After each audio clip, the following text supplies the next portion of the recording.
Okay, so first step first, we have to take this little plastic cover off.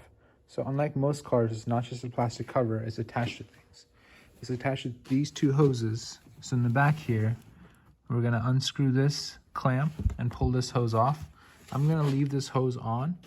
I'm gonna unplug this connector, and then you unlatch this, you unlatch this. This pulls out. This is free from the air cleaner. We're gonna get rid of this connector and we're gonna unbolt that, and the whole thing should come off. There's two 10mm bolts that hold it on. We've got that back hose off. This hose is all connected. We've undone these two bolts up front, and this whole thing should just pull away. Before we start anything in this car, we come to the trunk, we lift the carpet, we pop this cover off. You can see the negative terminal of the battery. It's a 10mm socket. Lights on. Loosen this up.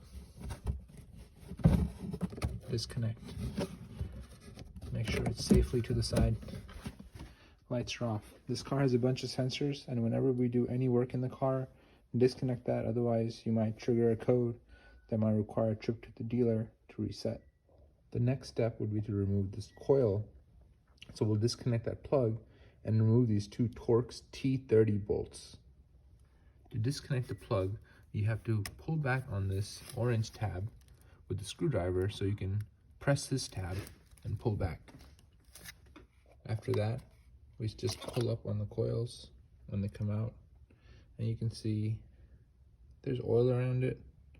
You can see there's oil around it. The valve cover gasket is probably going bad, and you can see the spark plugs in here. If it's time to do your spark plugs, this might be a good time to swap those out as well. A few other small things we have to do. There's a sensor here we have to disconnect. There's a sensor wire going right here that you have to disconnect. You have to get these wires off the top, off of this clip, so then this clip can pull up. And in my case, on this little wire holder, I've got a zip tie, so I'm going to break that zip tie so I can get the wire off. But the rest of it, it looks like it will come off. And after that, we'll move on to removing these bolts. Now, these bolts are E10, okay? So you need an E10 socket. So I would recommend getting one of these. I would not recommend using a 12-point socket. These are pretty cheap. You can just get a set at Harbor Freight for $10–15. Okay, so I went ahead and I loosened all these screws. I mean, there's nothing to it. You just go around, and I cut these little zip ties holding these wires together, because this way I can put one wire this way and I can move these to the back. Be careful, there's the fuel injector plugs in the back of the harness there. And then once you have everything loose, this should lift off. Looks like I left one screw right there.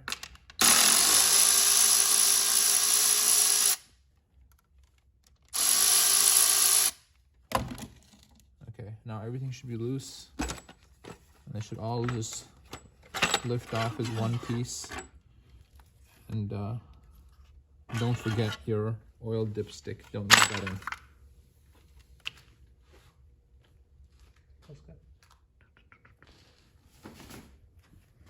And that was the important part. That's how you throw it in the bin. Now the next thing is we need to clean off this mating surface. So first things first, I would just use, you can use a microfiber towel. That would be better than using a paper towel, but you just clean off the mating surface, get most of the oil off. There's gonna be RTV silicone right here at this junction. So use a plastic scraper to get that off. I wouldn't use a metal one because you don't want to gouge the surface, and then that'll create more oil leaks. Once you're done with the gross cleaning, then what you can do is get yourself some carb cleaner and spray it onto your towel or your paper towel or your microfiber towel, and just spray it, get it wet, and that way it's impregnated into this cloth, and then do the final clean with this chemical, and that should make the surface ready. And then we address the valve cover. So these gaps in the valve cover, I would just go ahead and clean those out as well, once with the dry towel and then once with the carb cleaner soaked towel as well. So all these surfaces are clean, and there's nothing in here where the gasket may not sit right and then create oil leaks. So I'm gonna go ahead and clean this, and then we'll put the gasket on. Okay, so I've got the gasket here. A little bit difficult to do this one-handed. Just so you know, I bought the gasket from the GM dealer. Don't go to Advance Auto or AutoZone and buy this gasket. This is only about $25 at the dealership. So spend the extra $5 or $10 or whatever and get the original part. You don't want to take a risk with those Felpro gaskets or whatever and then end up having to do this again. So just buy the original parts for this. But as you can see, this gasket, you know, it's made for all these holes and everything just fits right in. So I'm gonna go ahead and just get to all this, and I'll cut back to when it's all done. Basically, you just put it into the grooves right there. Okay, as you can see, we've got that gasket seated down well. You can line it up. You see this tab, you see this hole, you see this round structure right here. So, you know, you put them on there and then everything kind of fits in. It's easy enough. Now, the next thing is this part right here, and in the back where we took the silicone off is gonna need new silicone. I like using this Permatex Ultra Black gasket maker. It's their most advanced oil resistance formula. I have a big one. I would suggest just getting a small one. Use it, throw it away. And that way you always have a new, you have new silicone for this job. Now this stuff takes 24 hours to fully cure. So what I would do is put it on, put the valve cover on, let the car sit for 24 hours before I start it again. You know, just to avoid any of the silicone dissolving, going into the engine and all that. The other thing I wanted to say is, you see how we've had the valve cover off for a while now, while we're prepping all this stuff? So make sure you do this in the garage. Don't do this outside in windy conditions where you can get leaves or sand or something blown into your open engine compartment, and without the valve cover off especially. So try to do this in an enclosed environment. And as you can see, we've got the silicone on right there, and in the back right there. So now, again, we're going to do the same maneuver. We get the wires off out of the way, and we put the valve cover the valve cover with the new gasket back on. Okay, to set yourself up for success, put this wire behind this bolt. Put these wires in the back, these plugs, so they don't come and get in your way. And you try to have an open field to where you can drop the valve cover onto. We're gonna try to do this one-handed and see if it works.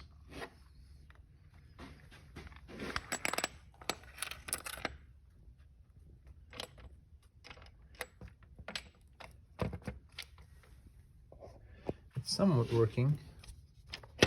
The only issue being these wires in the back that get in the way. But we got it. So as you can see, everything is seated correctly in the proper place. And now we just tighten down these bolts. And I don't have a specific pattern for this, but I just like to go opposite corners and then work my way in. Although the one thing I will recommend is don't tighten them down all the way. Tighten it down like halfway, and the opposite halfway, and then this halfway, and that halfway, and then this and this and that and that, and kind of work your way in halfway. And then tighten them down to where you just get them a little snug. And then the third time, I would torque them down to the right torque specs, following the same pattern. But I wouldn't go tighten this one down all the way, because then the valve cover will be tilted, and then you tighten that one down, and then it'll create unevenness. So a little bit at a time goes a long way. The last step will be getting a torque wrench and tightening these down. I believe that it's 79 inch-pounds, not foot-pounds, but inch-pounds that these are torqued to. So get a torque wrench and just, you know, make sure they're all torqued to the right specs. After that, clean off your dipstick, pop it back in, and then we disconnected some plugs back here. So we're gonna reconnect those.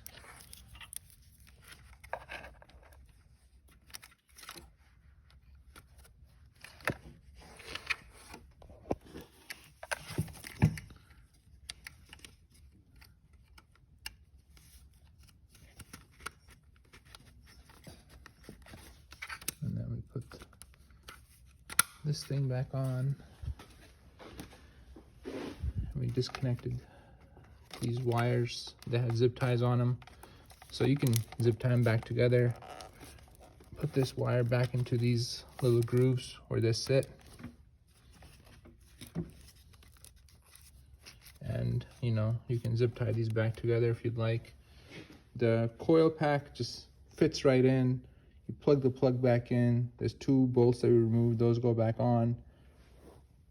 I'm not going to bore you with the cover, but the cover was, you know, you put it back into that hose right there, and you plug this back in to the MAP sensor on the cover, and put it back on the air filter, and you should be good to go. Make sure those springs are lined up on the inside of the coil packs. Sorry, line this back up. Move this out of the way for now, and make sure that fits in pretty good. And then we'll take our 2 bolts and we'll bolt it right up. And we'll take this. Broke this top part off. If you put it back in the plug and you put the orange clip back in, as you can see, it does not come out. So that's secure, and we'll screw these in. And then the last thing left is to put the cover back on. Okay, we've got everything put back together. So the last thing is to put the cover back on. Put the cover back on. The one thing we need to make sure that goes on is this hose in the back. It's attached, and then in the front we have to make sure that our oil cap goes through. And then over here on the side, we have to make sure that this connector is plugged in. And then how this goes is you put the back end in first.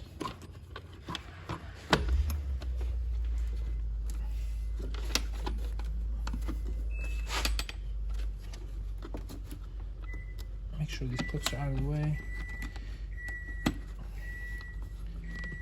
Okay, and then they fit right in. That's all tight. This connector is good, and now the only thing remaining is to screw that down and to tighten these bolts back up, and that's it. We're good to go. The last thing we need to do is to reconnect the battery, and then your car should start and everything should be good.